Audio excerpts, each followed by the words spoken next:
কড়াই চড়াই আগুনে বাঁধাকপি হাসে নুনে গুনে, পেঁয়াজ রসুন লঙ্কার টান, ঘরোয়া স্বাদে ভরপুর প্রাণ। বাঁধাকপির চমৎকার দুর্দান্ত স্বাদের একটি রেসিপি নিয়ে নীলকান্তমণি চ্যানেলে হাজির হলাম। সবাইকে স্বাগত। মজার ও সহজ সব রেসিপি পেতে অবশ্যই চ্যানেলটি সাবস্ক্রাইব করে পাশে থাকবেন। প্রথমেই নিয়ে নিচ্ছি কাটা এক টুকরো বাঁধাকপি।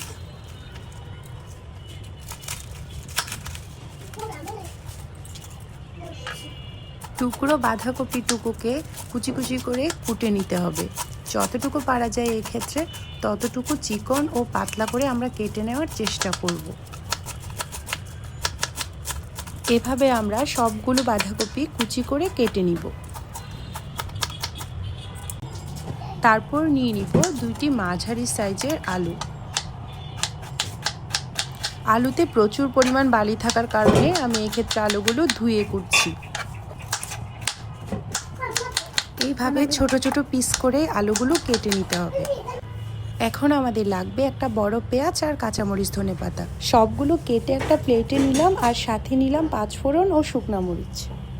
যেহেতু আমরা বাঁধাকপি মাছের মাথা দিয়ে রান্না করব, সেই জন্য আমরা একটা মাছের মাথা ধুয়ে পরিষ্কার করে নিলাম। এবার কড়াইয়ে দিয়ে দিচ্ছি পরিমাণ মতো সয়াবিন তেল। তেল গরম হলেই তাতে ঢেলে দিচ্ছি আমাদের আগে থেকে কুটে রাখা আলু কুচিগুলো। এখন দিয়ে দিব পরিমাণ মতো লবণ আর পরিমাণ মতো হলুদের গুঁড়া।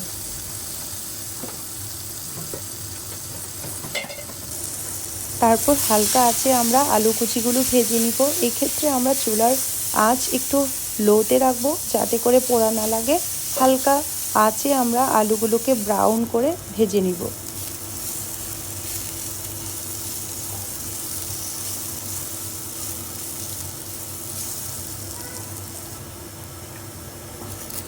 আলুগুলো ভাজা হয়ে গিয়েছে।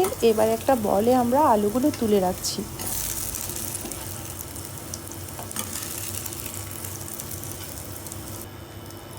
এইবার একই কড়াইয়ে আমরা আবারও দিয়ে দিব পরিমাণ মতো তেল।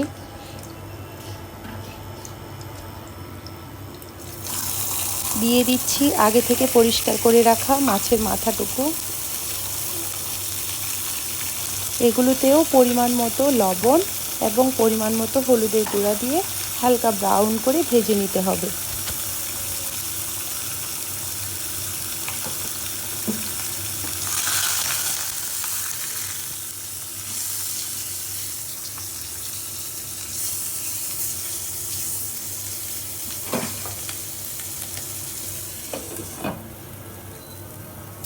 মাছের মাথাগুলো ভাজা হয়ে গিয়েছে।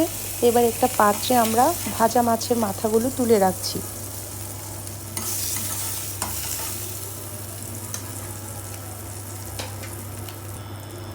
এবার একই কড়াইয়ে আবারও দিয়ে দিচ্ছি পরিমাণ মতো তেল। এক্ষেত্রে আমার বারবার তেল লাগছে কারণ আমি অল্প তেলে সব কিছু ভাজার চেষ্টা করছি। একেবারে তেল দিয়েই সব কিছু ভেজে নেওয়া যায়, তবে সেক্ষেত্রে তেল একটু বেশি লাগে। দিয়ে দিলাম 5 ফোড়ন ও শুকনা মরিচ।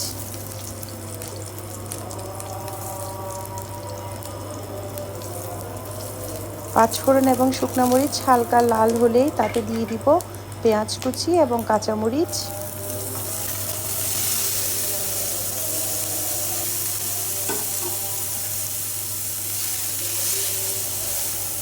চুলার হিট লোতে রেখে এই পেঁয়াজ কাঁচামরিচ ভাজাটাকে হালকা ব্রাউন করে ভেজে নিচ্ছি।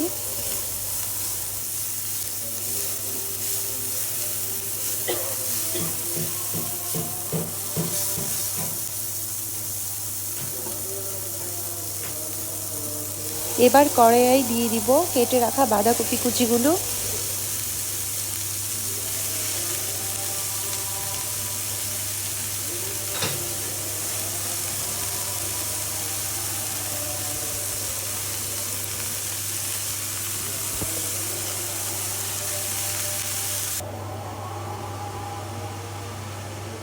দিয়ে দিচ্ছি পরিমাণ মতো লবণ আর দিয়ে দিব পরিমাণ মতো হলুদের গুঁড়া। তারপর দিয়ে দিচ্ছি 1 চা চামচ জিরার গুঁড়া,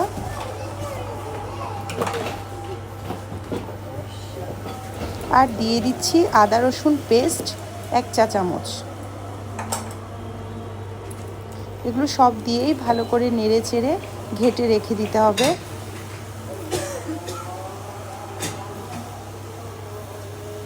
আমি খুব ভালো করেই সবগুলো মশলাকে একসাথে বাঁধাকপির সাথে মিশিয়ে নিচ্ছি। এক্ষেত্রে আমি চুলার হিট একেবারেই লোতে রেখেছি। অল্প আঁচে রান্না করলে এই বাঁধাকপির রান্নাটা খুব পারফেক্টলি হয়, তাই আপনারাও চেষ্টা করবেন কম আঁচে রান্না করার জন্য। সব কিছু একসাথে মিশিয়ে দিয়ে আমি ঢাকনা দিয়ে কিছুক্ষণের জন্য অফ করে রাখছি। দিয়ে দিচ্ছি আগে থেকে ভেজে রাখা আলু আর মাছের মাথাগুলো।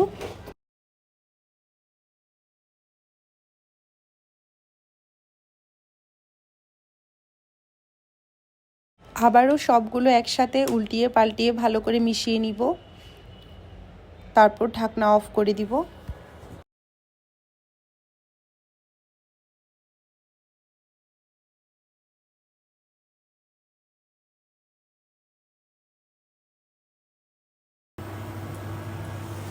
কিছুক্ষণ কষানোর পর ঢাকনা উঠিয়ে আবারও আমরা সব উপকরণ একসাথে নেড়ে চেড়ে দিব। বাঁধাকপি রান্নাটা আসলে এভাবেই রান্না করতে হয়, কিছুক্ষণ পর পর সব কিছু নেড়ে চেড়ে দিতে হয় এবং হালকা আঁচে ধীরে সুস্থে রান্না করতে হয়।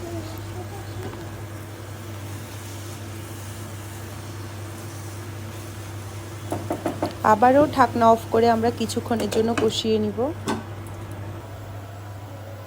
মিনিট কয়েক পরে যখন দেখতে পাচ্ছি বাঁধাকপিগুলো নরম হয়ে এসেছে, তারপর তাতে দিয়ে দিব দারচিনি গুঁড়ো। তারপর আবারও নেড়ে চেড়ে ঢাকনা দিয়ে ঢেকে রাখবো।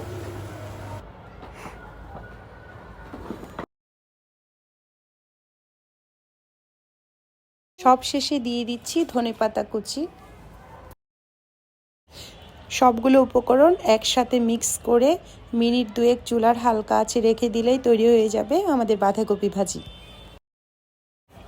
আমি যতটুকু পারি কম তেল ও মশলা ব্যবহার করে এই রান্নাটা করার চেষ্টা করেছি।